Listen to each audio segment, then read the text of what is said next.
Source 1, the 5-second rule, real, a food scientist explains. When you drop a piece of food on the floor, is it really okay if you pick it up within 5 seconds? This urban food myth contends that if food spends just a few minutes on the floor, dirt and germs won't have much of a chance to contaminate it. Research in my lab has focused on how food and food contact surfaces become contaminated, and we've done some work on this particular piece of wisdom. While the 5-second rule might not seem like the most pressing issue for food scientists to get to the bottom of, it's still worth investigating food myths like this because they shape our beliefs about when food is safe to eat. So, is the 5 seconds on the floor the critical threshold that separates an edible morsel from a case of food poisoning?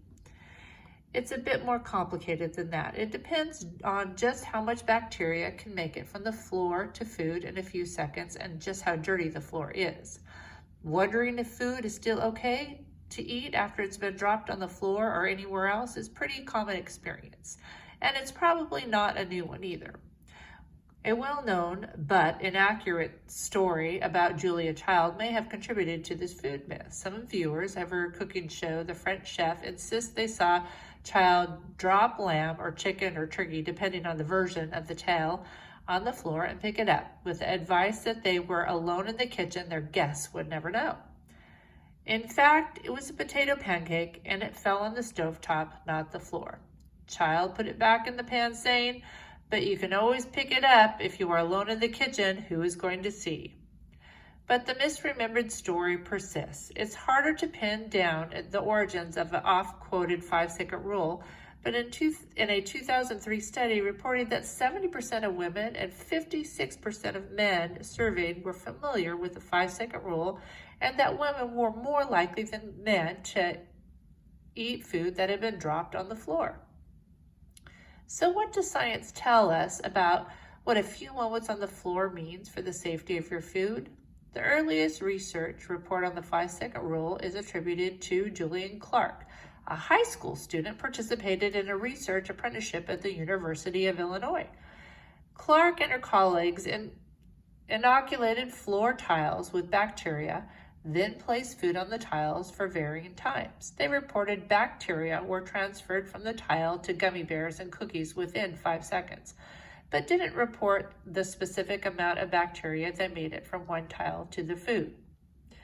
But how much bacteria actually transfer in 5 seconds? In 2007, my lab at Clemson University published a study, the only peer-reviewed journal paper on this topic in the Journal of Applied Microbiology. We wanted to know if the length of time food is in contact with a contaminated surface affected the rate of transfer of bacteria to the food. To find out, we inoculated square tiles, carpet, or wood with salmonella. 5 minutes after that, we placed either bologna or bread on the surface for 5, 30, or 60 seconds, and then measured the amount of bacteria transferred to the food. We repeated the exact protocol after the bacteria had been on the surface for 2, 4, 8, and 24 hours. We found that the amount of bacteria transferred to either kind of food didn't depend much on how long the food was in contact with the contaminated surface. Whether for a few seconds or a whole minute, the overall amount of bacteria on the surface mattered more, and this decreased over time after initial inoculation. It looks like what's at issue is less how long your food languishes on the floor and how much more infested with bacteria that patch of floor happens to be.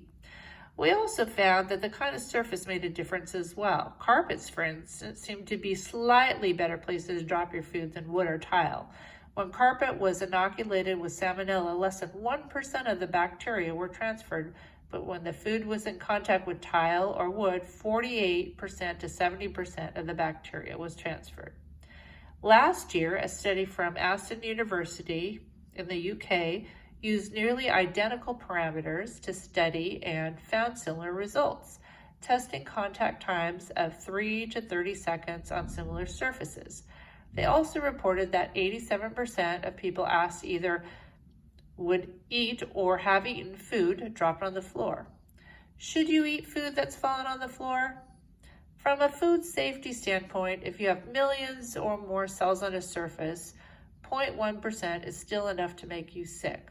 Also, certain types of bacteria are extremely virulent, and it takes only a small amount to make you sick. For example, 10 cells or less of an especially virulent strain of E. coli can cause severe illness and death in people with compromised immune systems. But the chance of this bacteria being on most surfaces is very low. And it's not just dropping food on the floor that can lead to bacterial contamination.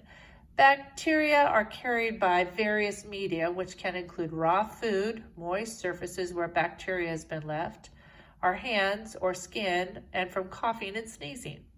Hands, food, and utensils can carry individual bacteria cells, colonies of cells, or cells living in communities contained within a protective film that provides protection.